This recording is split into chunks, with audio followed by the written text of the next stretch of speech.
சிவகங்கை இளைஞர் அஜித்குமார் மரணம் குறித்து பாஜக மூத்த தலைவர் தமிழிசை அவர்கள் மற்றும் காங்கிரஸ் கமிட்டி மாநில தலைவர் செல்வபெருந்தகை தெரிவித்த கருத்துக்கள் வைரலாகி வருகிறது. ஆமாம், சாட்சியங்கள் மிரட்டப்படுகிறான்னு சொல்லிட்டு அந்த வீடியோ எடுத்த தம்பிக்கு இன்னைக்கு பாதுகாப்பு கொடுத்துருக்காங்க. அந்த தம்பி சொல்லும்போது என்ன சொல்கிறாருன்னா, எனக்கு பாதுகாப்பை மட்டும் நான் கேட்கல, இதில் சம்பந்தப்பட்ட அனைவருமே மிரட்டப்படுகிறார்கள். அப்போ மிரட்டுறது யார் ஒரு கேள்வி. இன்னொன்று, யார் அந்த சார்னு நம்ம என்னமே கேள்வி கேட்டுக்கொண்டிருக்கின்ற நேரத்தில் யார் அந்த சார் இந்த காவல்துறை அதிகாரிகளை மிரட்டி அவரிடம் இருந்து உண்மையை வர வைக்க வேண்டும் என்று அந்த அஜித்குமாரை கடுமையாக தாக்க சொன்ன சார் யார்? சென்னையில் இருந்து தான் அவர்களுக்கு பறந்திருக்கிறது ஆணை என்று சொல்கிறார்கள். அப்படி என்றால் யாரின் நடவடிக்கையின் பேரில், யாரின் ஒப்புதலின் பேரின், யாரின் அறிவுறுத்தலின் பேரின் நான் கேட்குறேன், எல்லா செயின் திருடுக்கும் இவ்வளவு கடுமையாக அவர்கள் இன்வெஸ்டிகேட் பண்ணுறாங்களா? அந்த எனக்கு உண்மையிலே அந்த இதயம் என ஏற்கனவே சொன்னேன், இதெல்லாம் நிறுத்தக்கூடிய இதயம் கிடையாது, ஈந்து போன இதயமும் கிடையாது. 25 வயதில் ஒரு வீரியமாக அடித்து கொண்டிருக்கின்ற இதயம் நிறுத்தப்படுகிறது என்றால் அப்போ எவ்வளவு கொடுமை அந்த உடம்பு அனுபவித்திருக்கும். இவ்வளவு கொடுமையை ஒரு சந்தேகத்திற்குரிய நபர், சந்தேகம்தான், ஆக விசாரணை தான், அதுக்கு போய் எனக்கு நீதிபதி சரியாக கேட்டிருக்கிறாரு. எந்த விசாரணையும் காவல் நிலையத்துக்குள்ளே ஏற்படலை, ரோட்டில் பண்ணியிருக்கீங்க, பின்னால் போய் அடிச்சிருக்கீங்க. இது என்ன நடந்து கொண்டு இருக்கிறது தமிழகத்தில்? நான் கேட்குறேன், சாரி போதுமா? எவ்வளோ வேதனையான ஒரு விஷயத்தை அன்னைக்கு மட்டும் இல்லை, இப்போ தேனியில் இன்னொரு சம்பவம் வெளியே வந்து கொண்டு இருக்கிறது.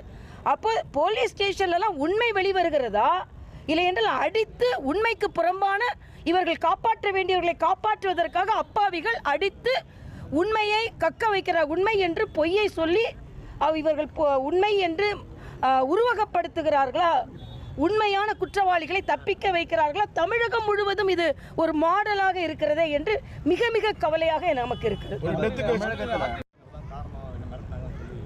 இல்லை, இப்போ போகிற போக்க பார்த்தா நம்மளுக்கு எங்கெங்கே எந்தெந்த சார்ட்ட இருந்து எங்கெங்கே ஆணைகள் வந்து கொண்டு இருக்கிறதுனே நமக்கு தெரிய மாட்டேன்து. தமிழகத்தை முழுவதும் தனிப்படை போலீசார் கலைக்கப்பட்டிருக்காங்க. இப்படி ஒரு சம்பவம் நடந்ததுக்கு அப்புறம் தான் நீங்கள் கலைக்கணுமா? அதுக்கு முன்னால் நீங்கள் அவங்களெல்லாம் கண்காணிக்கவே இல்லையா? அப்போ அவங்களை தனிப்படையை கூலிப்படை மாறி வைத்து நீங்கள் பயன்படுத்தி கொண்டிருந்தீர்கள் என்று தானே அர்த்தம். அவர் சொல்கிறாரு, நம்ம டிஜிபி சொல்கிறாரு, இன்வெஸ்டிகேஷனுக்கு காவல்துறை அதிகாரிகளுக்கு துணை போய் கொண்டிருந்த இந்த சிறப்பு காவல்படை, இந்த சிறப்பு காவல்துறையினர் நீக்கப்படுகிறார்கள் என்று. ஆக அவங்க எந்த அனுபவமும் இல்லாமல் அப்போ அவங்க காவல் இன்னைக்கு அந்த பையனை தமிழ் அனைவருக்குமே ஒரு கவுன்சிலிங் கொடுக்கணும்னு நான் நினைக்கிறேன்.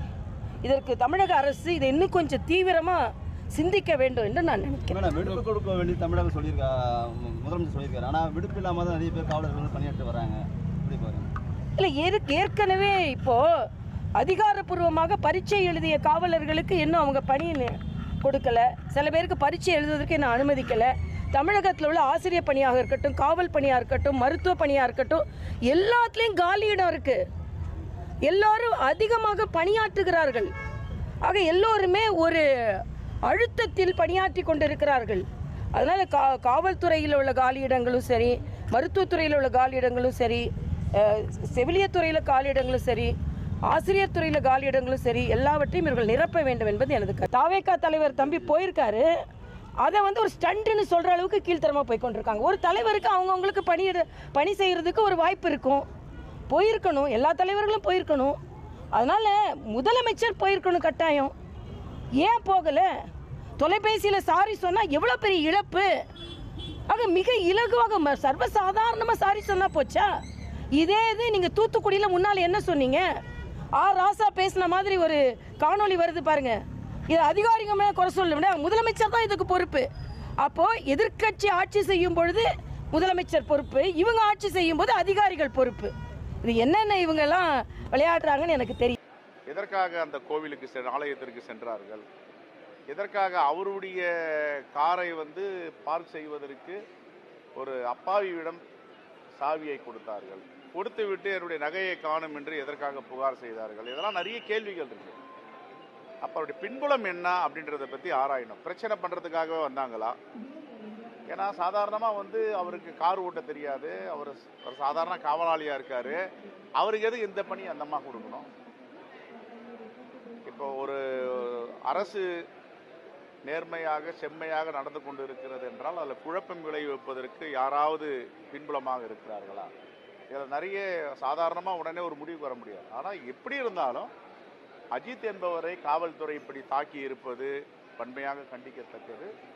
இருந்த போதிலும் மாண்பு முதலமைச்சர் அவர்கள் நேர்மையாக கண்ணியத்தோடு இதில் நடந்திருக்கிறார். தன்னுடைய காவல்துறை இப்படி தவறு செய்து விட்டது என்பதை மூடி மறைக்காமல் உடனடியாக சிபிஐக்கு மாற்ற வேண்டும் என்று அவரே ஆணை பிறப்பித்திருப்பதுதான் வரவேற்கத்தக்கது. நேர்மையாக இந்த விசாரணை நடந்து உண்மை குற்றவாளிகளை சட்டத்தின் முன் நிறுத்த வேண்டும். ஆனால் ஒரு காலத்தெல்லாம் சிபிஐ என்ன வானத்திலிருந்து குதித்ததா என்று முதலமைச்சர்கள் சொன்னதெல்லாம் கேட்டிருக்கோம்.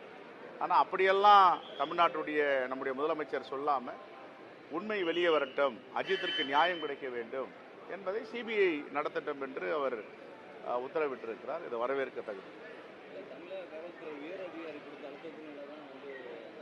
இப்போ உண்மை வெளியே வரல. இப்போ முன்னாடியெல்லாம் வந்து தமிழ்நாடு காவல்துறை மறைக்கிறது, முதலமைச்சர் அரசியல் இருக்கிறது, யாரோ ஒருவர் காப்பாற்றுகிறார் என்ற செய்தி நடந்தவுடன் 2 நாளாக வந்துச்சு. இப்போ மாண்பு முதலமைச்சரே முன் வந்து இதை சிபிஐக்கு மாற்றுங்க, பிரச்சனை கிடையாது, அவங்களே விசாரிக்கட்டும், உண்மை வெளியே கொண்டு வரட்டும்ன்றது நடுநிலை நாயகமாக மக்களுக்காக இருந்திருக்கு. அப்போ மக்களுடைய குரலில் அவர் மக்கள் பக்கம் இருக்கிறார் என்பது தான் இதை காட்டுகிறது.